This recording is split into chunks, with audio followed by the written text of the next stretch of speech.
건옥이가 오늘 학교를 찾아왔습니다. 네, 환영합니다.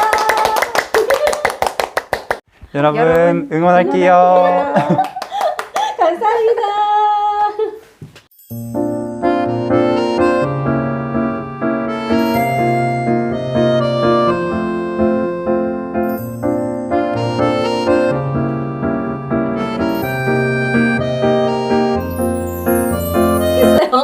안녕하세요. 저는 영재학교 공고학번으로 재학했었고요.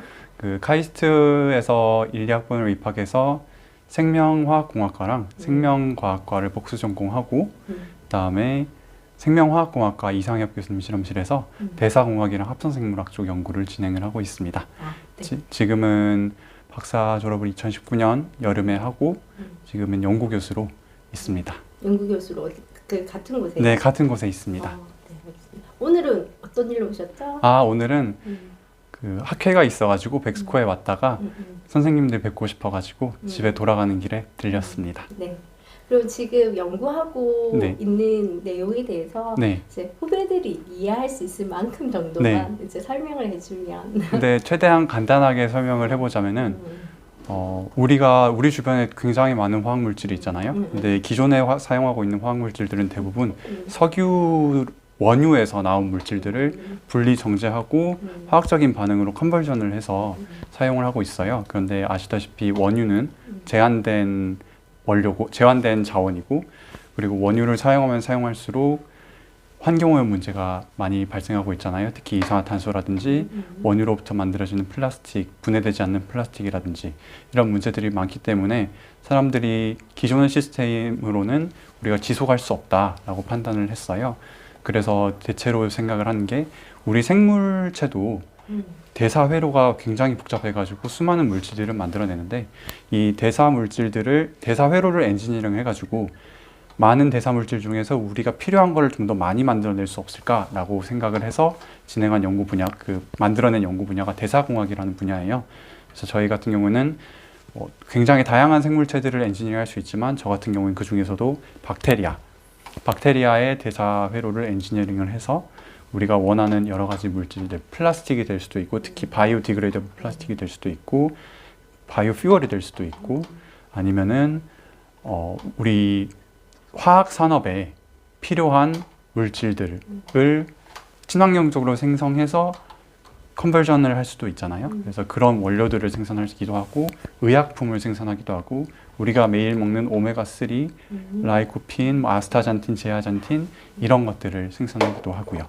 그리고 최근에는 또 대체육이 큰 각광을 받고 있잖아요. 근데 많이 우리가 보통 보는 거는 식물 기반으로 하는 대체육도 있고, 아니면은 고기를, 그러니까 동물 세포를 직접 채취를 해가지고 배양하는 그런 방식도, 인공육도 있잖아요. 근데 그 배양육도 있는데 그런 시스템들도 가능하지만 미생물 자체도 굉장히 단백질이 풍부한 자원이에요. 그래서 미생물을 자연 그대로 야생형의 미생물을 이용을 하거나 아니면 이들 미생물을 조금 개량해가지고 이산화탄소라든지 아니면은 리그노셀룰로직이라든지 이런 재생 가능한 물질로부터 우리가 먹을 수 있는 식량 자원, 특히 단백질이 풍부한 식량 자원을 생산하는 연구들도 진행을 하고 있습니다. 되게 재밌는 연구를 하고 있네요. 그러면 거의 한 번도 휴학이나 하지 않고 계속 이제 지금까지 공부한 거죠? 네, 그렇습니다. 그럼 혹시 분명히 슬럼프가 한 번쯤 있었을 것 같은데 네네.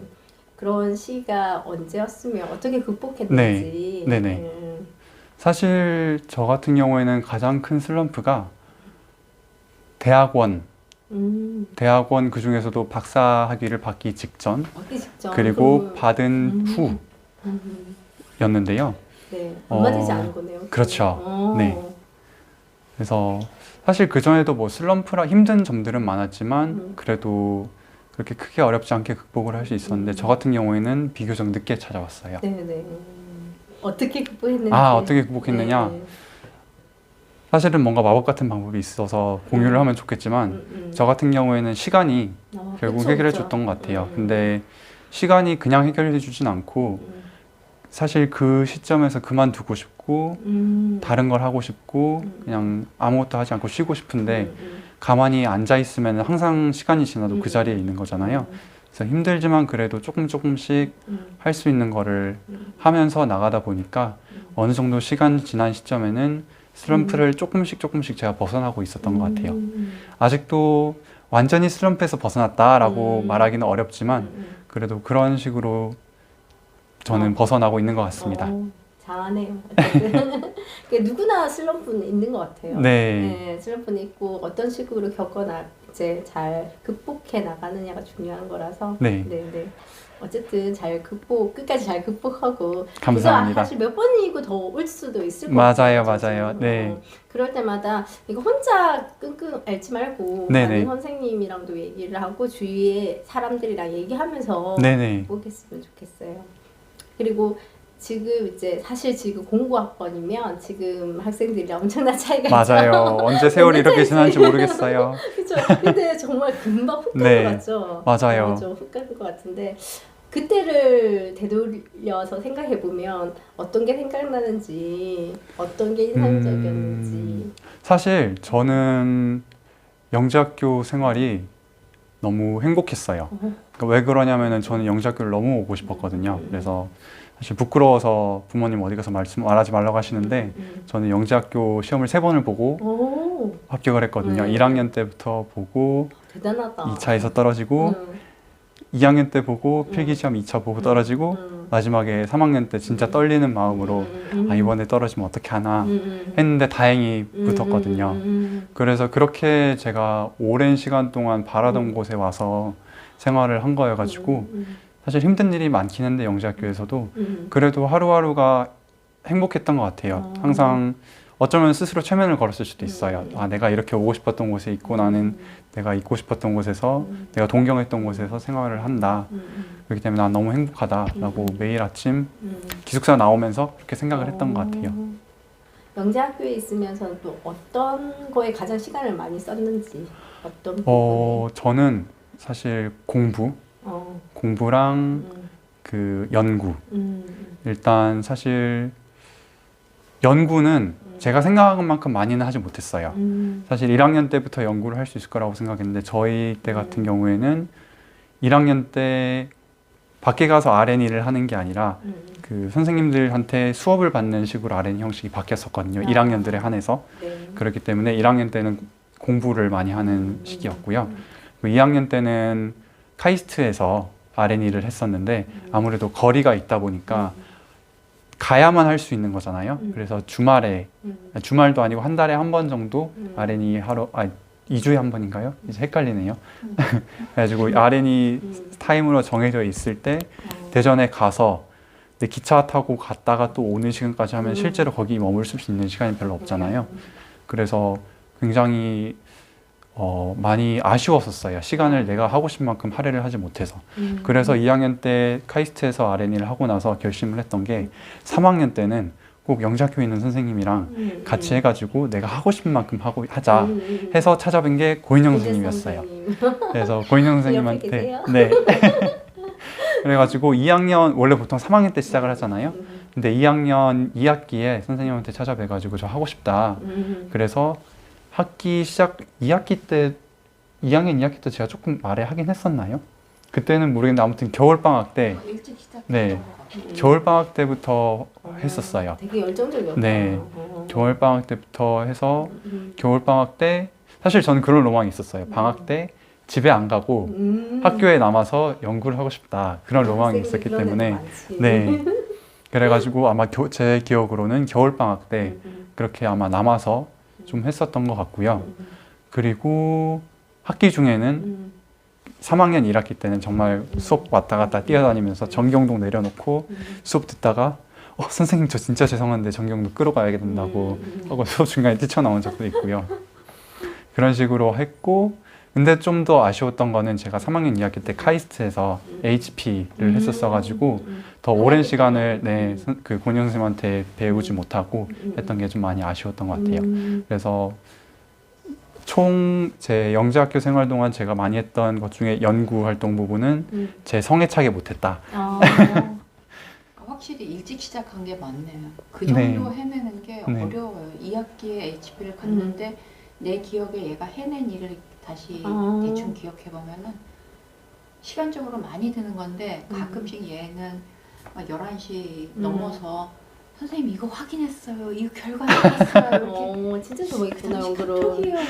하여튼 연락이 카톡 없어서 제가 전화를 했을 거예요. 저 그때 투지폰이었거든요. 근데 어지간하면은 내 성격상으로도 그 시간에 누가 연락을 하면은 굉장히 불편할 텐데 얘는 어떤 애인지 알기 때문에 달랐던 것 같아요. 그러니까.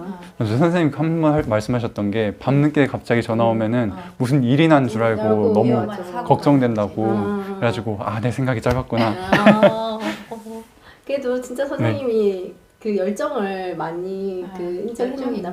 학생인 걸로 알고 잘 이해하고 이런 면에서도 굉장히 우수했고 시간 관리 이런 게 가능해야만 수업 중간에서 실험을 하는데 그래서 이 갖고 있는 브레인하고 몸이 같이 잘 조화롭게 한 것 같아요. 그러니까 너는 솔직히 지금 지나서 6학기 때 HP가 썼던 거를 까먹을 정도로 네가 영어를 오래 했다고 내 머릿속에 네. 정말 그러면 잘했네. 열심히 했구나. 혹시 후배들에게 지금 와서 보니까 크사에서 이것만은 가져가라. 당부하고 싶은 말이 있을 수도 있을 것 같아서. 후배들에게 일단 한마디. 꼭 놓치지 않았으면 좋겠는 건요. 영재학교에 있는 모든 것을 다 활용해봐라. 다 경험해보고 다 활용해봐라. 사실 저 같은 경우에는 연구도 하긴 했지만 그림도 그렸었어요. 그래가지고 1학년 때부터 그렸던 건 아니고 1학년, 2학년 때는 1학년 때는 미술 수업이 있어서 미술 수업을 했었는데 이제 2학년 2학기인가 3학년인가 아무튼 아마 제 생각에는 연구하겠다고 남아있을 때였던 것 같아요. 그래서 미술 선생님이 찾아가가지고 미술 좀 해보겠다고 해서 선생님한테 캔버스 처음 받아가지고 지금은 안 계신 반미 선생님한테 반미생. 네. 근데 성함까지도 다 기억하네. 선생님들. 그래가지고 거기서 종이 자르고 거기다 캔버스 천 치우고 거기다가 풀 붙여가지고 제가 글을 캔버스 만든 다음에 저 같은 경우에 데생을 또 좋아해가지고 데생으로 이런저런 제 생각들 표현해보고 이런 것도 했었고요. 또 많이는 못했는데 그리고 잘 치지도 못하지만 음악실에 피아노 있잖아요. 피아노 가서도 나름 이것저것 해보고 그리고 또 선생님들 특히 저 같은 경우에는 천만석 선생님도 찾아뵀었고 했었는데 기기들 있잖아요. 우리 학교에 다른 고등학교 가면 볼 수 없지만 우리 학교에만 있는 ICP-MS라든지 템이라든지 쌤이라든지 이런 기계들이 있는데 선생님들께서도 그런 거 잘 다루시고 선배들 중에도 배워가지고 잘하는 사람들도 있고 그런 사람들한테 가서 이런 기계도 한번 다뤄보고 나중에 또 경험한 거랑 나중 가서 처음 경험한 거랑 느낌 차이가 완전히 다르거든요. 그래서 그런 것들도 많이 경험해보고 학교에서 제공하는 여러 가지 프로그램들 다 다양하게 해봤으면 좋겠고요. 전 그것도 했어요. 태권도. 지금 아직도 태권도 하나요? 태권도 하죠. 네. 보통은 1학년 때만 하잖아요. 근데 저는 그 태권도를 좀 더 하고 싶어가지고 2학년 때도 했었나? 3학년 때도 했었나? 그래가지고 2학년 그때 한 번 더 가서 했었거든요. 사범님이 아직 그분인지 모르겠는데 네. 그래서 하면은 또 한다고 하시면 기특해 하시고 좋아하시거든요. 그래서 그때 친구 한 명 정태희 꼬셔가지고 같이 가서 했거든요. 와, 진짜 열정맨이 열정이에요. 정태희랑 각본이 같구나. 네네. 그래가지고 그 친구랑 같이 가서 후배들 사이에 껴가지고 약간 부끄럽긴 하지만 그래도 껴가지고 가서 태권도 하고 되게 얌전하지만 굉장히 적극적인 느낌이 들어요. 선생님 지나가면 뛰어가서 인사하고 지금도 보면은 적극적인 그런 성향이 우리 학교에 정말 잘 맞는 성향이에요. 그리고 이런저런 대회 준비들도 같이 해보고 여러분 응원할게요. 이렇게요. 부탁드릴게요. 저 이미 시작했어요. 언제든 되겠으니까. 오늘 여러분 응원할게요. 감사합니다.